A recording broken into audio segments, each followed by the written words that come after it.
The Real Mccoys, starring Walter Brennan, created by Irving Pincus. Want you to meet the family known as the Real Mccoys. That's Grandpappy Amos, the head of the clan. He roars like a lion, but he's gentle as a lamb. And now here's Luke, who beams with joy since he may take Mrs. Luke McCoy. From West Virginia they came to stay in sunny California. Oh, Grandpappy Amos and the girls and the boys of the family known as the Real McCoys. Shingles. That sure is neat, Grandpa. Hey, Grandpa, we expecting company? No, why? Uh-oh. What's the matter, Grandpa? You ain't never seen a man dressed like that and carrying one of them little satchels that want packing a lot of trouble for somebody. Now, you leave me do the talking. Okay. Ah, good evening. I do. I'm Emmett Peabody. You're Mr. McCoy, I presume? Well, maybe I am and maybe I ain't, but if I was McCoy, what would you want to be saying Well, you about see, I represent Mrs. Ackroyd, who you know holds a mortgage on this property. Oh, yeah, well, I am Amos McCoy. Come in. Oh, thank you. Luke, Kate. This Mr. Peabody. That's my grandson Luke and his wife Kate. Yeah. He's Miss Ackroyd's lawyer. Watch him. Well, why don't we sit down? Thank you. Peabody. Thank you. Hello. Well, I'd like to congratulate you folks on the way you've improved the appearance of this property. Yeah, we've been working mighty hard, Mr. Peabody. It's a very pretty little garden you've got out there. You've done wonders with the house, too. And now that you give us the sugar coating, would you mind giving us the pill? Yeah, your grandfather is a very direct person, I can see. Well, now, according to the agreement made between the late Benjamin McCoy, who I understand willed the property to you, and my client, Mrs. Ackroyd, the $3,000 you advanced to Mr. McCoy was to be repaid with interest at the rate of $50 per month. Said payments due and payable on the 15th day of each month. Well, I'm afraid we've fallen a little behind in our payments, haven't we? 3 months to be exact. You know, under the terms of the mortgage, default of 3 payments entitles her to foreclosure. Foreclose? That means Mrs. Ackroyd could take away our house, Grandpa. Take away the house? Well, I'm only carrying out my client's instructions. Couldn't you make some partial payment?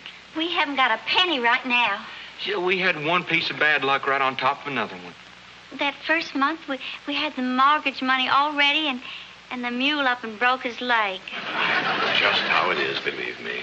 Well, if you could just get Miss Ackroyd to wait until the fruit crop comes in.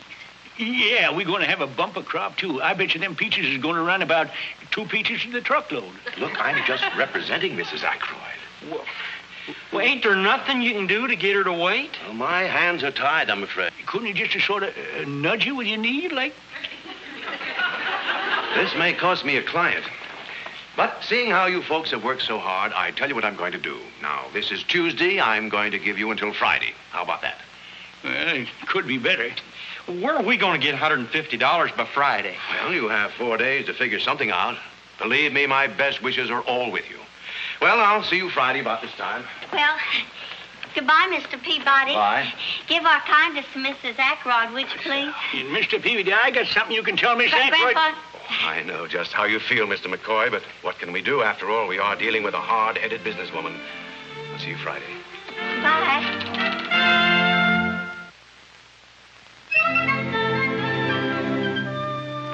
She looks pretty good. Well, I hope we didn't take off too much dirt. Maybe that is why it's holding her together.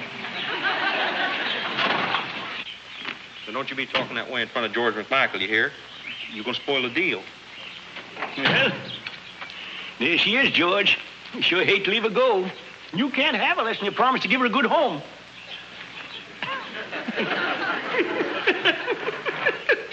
Look at there's an old horse trader for you. Just taking to get behind the wheel, but you'd never tell him by looking at his face, would you? Oh, no, that George is smart. He is. Yeah, he knows goodbye when he sees one. It ain't often you can get one of these that ain't never been raced. I don't know, fellas. My sister's expecting me to get her a slightly newer model. A newer model? You ain't gonna pass up a pre-war automobile, are you? That's the paint that come on it. Look at them tires. Yeah, that's just what I'm doing. Well, that's practically new tape we put on there less than 2 weeks ago. Hey, George. George, come here and look at this sharp interior. Huh? We patched that upholstery with cellophane tape so as you could see the genuine cotton stuffing. What sort of shape's the top end, huh? Well, now, that's the best part of the whole deal. Even with the top up, anytime you're mighty, you just stand up and take a look at the scenery. You can't do that in them new do me a favor, Amos. Relax, will you? Let me see.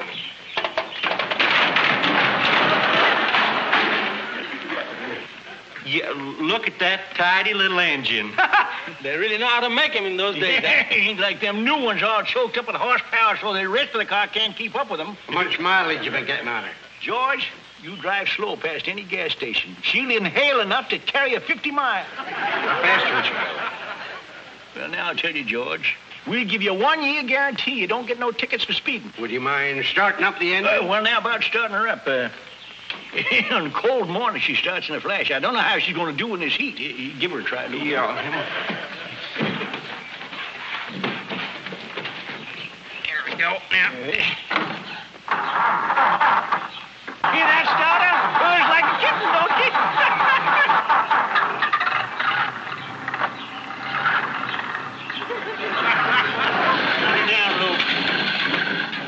You know what I think, fellers? I think this car's just about in its last legs. Now, seeing as how you got your heart set on, don't get mad now, Luke. You can have her for 175. Come on, get out, fellas. Amos, I wouldn't give you $1.75 for this here piece of junk. You're fooling. I ain't fooling. Let's face the facts, Amos. Why, this here car's over 30 years old. Why, she's hardly broke in. You won't find none of them new cars will run as long as this car's run. I'll tell you what you do. Seeing that you can have her for 160, and I'll throw in a coil of wire. What I need with a coil of wire? Well, what do you think's holding them fenders on? String? Hey, let's forget the whole thing, will you? I don't want to buy this heap of junk. Now, why don't you let me loan you $150 so you can pay off this? George, I told you before, we're Mccoys, and Mccoys don't steal and they don't borry. We've been raised to think they was pretty close together. Now, let's get back to the car. Hurry up with those things, Tarnation! What are you doing with my musket? Oh, Kid told me to clean up all the stuff for the junk man. My musket? Is she getting soft in the head or something? Oh, I tried to tell her, Grandpa. Luke, what's the matter with that wife of yours? Now, don't get mad, Grandpa. Kate didn't realize what she was doing. You see, George, us McCoys is mighty proud of that musket. Come on, Peppino, let's go in and give Kate a hand with the stuff for the junk man. Go on, little Luke. Where'd you get that musket, Amos? This ain't just a musket, George. This is Henrietta. This has been in the McCoy family for nigh under 200 years. Sure's a beauty. That's Baker Flintlock, by gosh. Let me look at it, will you? I ain't going to eat it. This musket means more to me than both my arms. Sell it to the junk man. Why don't they sell me to the junk man? It's worth a lot of money, Amos. It's worth more than money, George. Zachary McCoy helped whip the redcoats with this musket. Tell you what, Amos. I know how bad you need that $150, and since you won't let me loan it to you, I'll give you that much for the musket. You won't give me nothing. Why, if I was to sell this musket, 30 or 40 McCoys would come down from heaven and whip the daylights out of me. Yeah. Now let's get back to the car. Amos, I ain't interested in your car at any price. But, if you change your mind about selling that musket, though, let me know. Be seeing you. Selling muskets. Henrietta, King George couldn't get you away from us McCoys. The Indians tried it. The whole Gold Union Army couldn't make it neither. So I guess we can stand off Miss Ackroyd and that stiff-collared lawyer of hers.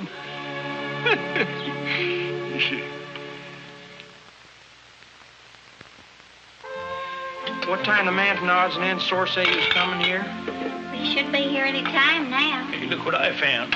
These ought to fetch you a pretty penny. Uncle Hiram's stuffed skunk candelabra. Beautiful, ain't they? Look at the expression on that one's face. Uncle Hiram sure was a good stuffer. Ooh, Grandpa, look what I got. Where'd you get all that money? Well, there's 72 cents here. 72 cents? Where'd you get 72 cents, young fella? You robbing a bank or something? Nope, I come by it honest. I've been down on Center Street. Begging. Begging? Sure, it was real easy. I think that's what I'm going to do when I grow up. You mean to tell me you was begging this money off of strangers on the street? Well, they wasn't exactly strangers, Kate. I introduced myself nice and kindly. I said, "Pardon me, sir." And if there's ladies, I said, "Pardon me, madam. My name is Little Luke McCoy. And if we don't make some money real fast, we're going to be kicked out of our house." Little Luke, how could you do a thing like that? Now, you go right back to town and give them people back their money. Why? Well, he can't do that. How's he going to find them? I don't know, but Little Luke, I ought to spank you. I'll never be able to show my face in this town again. Jingle. Try to help out and they get mad. Ah, now, wait a minute. I know how you feel about it, son, but you know, when you go to begging money from people like that, as young and healthy as you are, why, well, that's shameful. It is? It's worse than stealing. It sure is. Beside that, it's against the law. Now, don't you ever do nothing like that again. Us McCoys work for our money. We don't go begging for it. You understand? They do.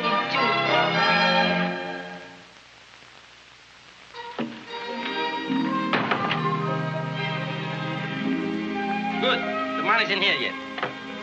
Oh, no. No, Peppino. You ain't going to sell your guitar. No, sirree. No, sir.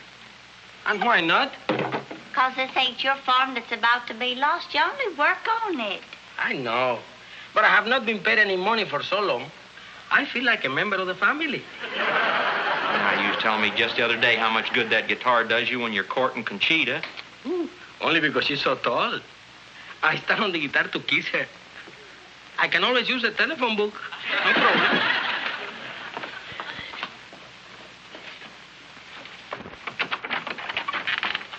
I'm Feely, odds and ends. Howdy, Mr. Feely. Come on in. This here's my husband, Luke, and Grandpa McCoy, and our foreman, Peppino. Tanto gusto. All right. So, this is the stuff you want to sell, huh? Yeah, if we can get what it's worth. There's a lot of valuable stuff here. Yeah, there's genuine handmade articles here that folks in the city's got to pay hundreds of dollars for. I reckon some people have to pay thousands for some of these things. And things like this could be worth millions.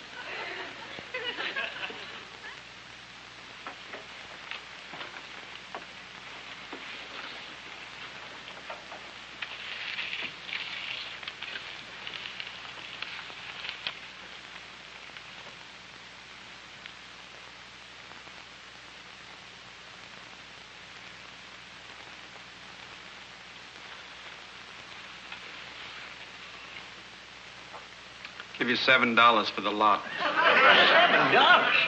For everything? You're just joshing with us, Mr. Feely. I guess you didn't see them genuine stuffed skunk candlesticks, did you? Yes, I did. You better put them away. My wife's expecting. Wait, you didn't see this. The Union Army fired this here cannonball through the roof of our cabin in West Virginia. Now, that ought to be worth a lot of money. It would be if it had General Grant's autograph. I'm sorry, folks. I can't go a cent higher than $7. Mr. Philly, how much if I throw in this fine Mexican guitar? I'm afraid I won't be able to use that. You never can tell. How tall is your wife? What's that? Mr. Feely, now, here's a solid brass bedstead. Solid brass, every inch of it. I know, Mr. McCoy. But people don't want to buy brass bedsteads these days. They've been out of style for years. Yeah, but if they come back, the fellow that has this will be rich overnight. Look, Mr. McCoy, I don't want to get rich.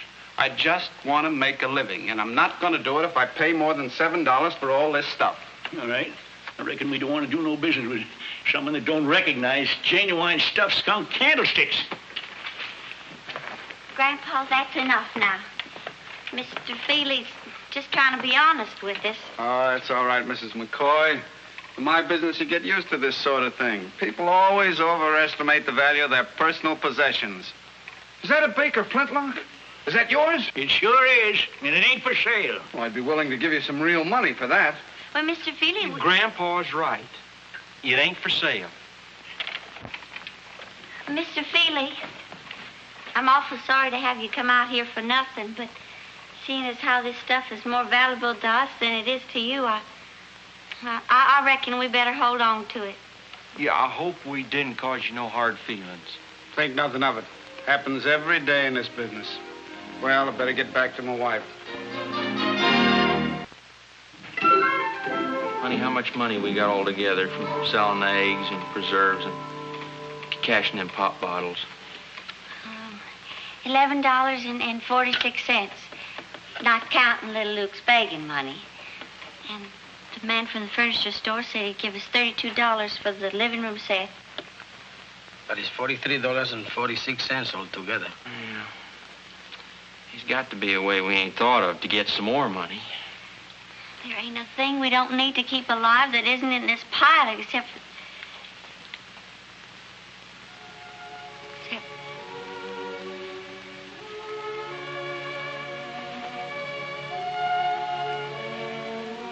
No. I ain't gonna do it. I ain't gonna do it. There's some things in a man's life that means more than a roof over his head. Henrietta's one of them things to me. I don't think it's fair for you to want me to sell it. Nobody asked you to. No, you ain't asking me to sell it, but I know what you're thinking.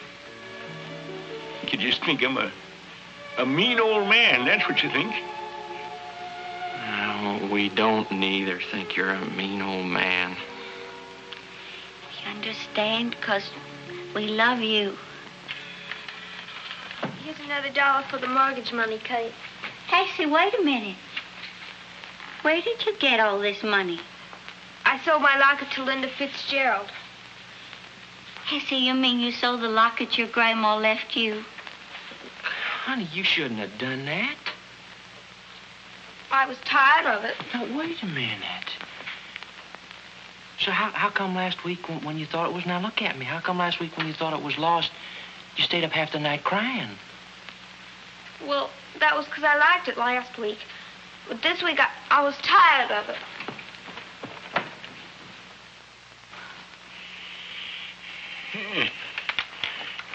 I guess I know when I'm licked. Only thing is, I hope when I die, I don't go to heaven. There's going to be a lot of Mccoys mad at me up there.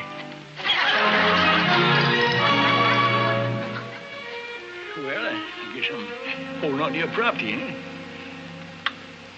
But don't punch me in the nose, Amos. But I just want to say one last time, you don't have to sell it. I'll be glad to make you a loan of $150. Dad blasted, George, I told you. I know. The McCoys don't believe in borrowing. Well, all right. Hand it over.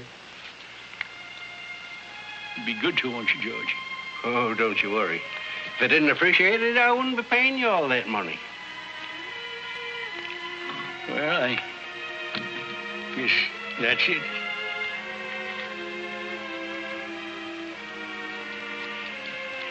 So long, George. So long, Amos. And there's one more thing, George. Huh? What's that, Amos? When I come over to your place, will you sort of hide it so as I can't see it until I get used to the ID? Okay, Amos.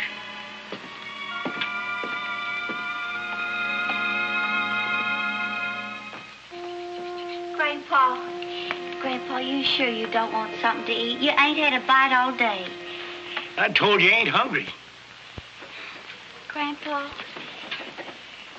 maybe just a bowl of soup. Tarnation, Kate, I told you that... All right, Grandpa. Oh, I'm sorry, honey. It's all right.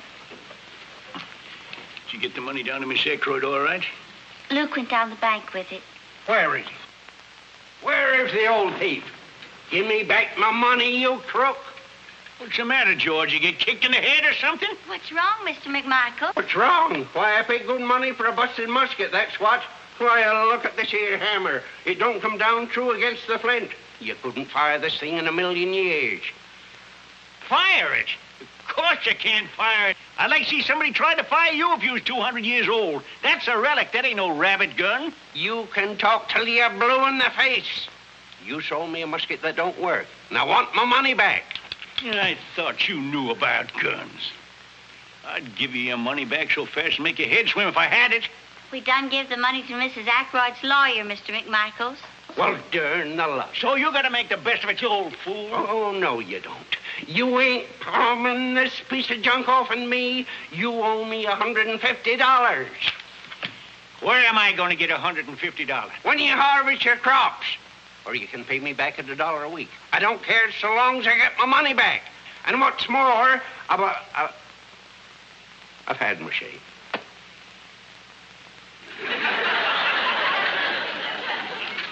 Mr. McMichaels.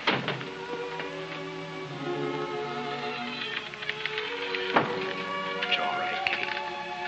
When you lead an old mule to water, maybe you can't make him drink, but sometimes you can force it down his throat. Huh? Good night. Night, Kate.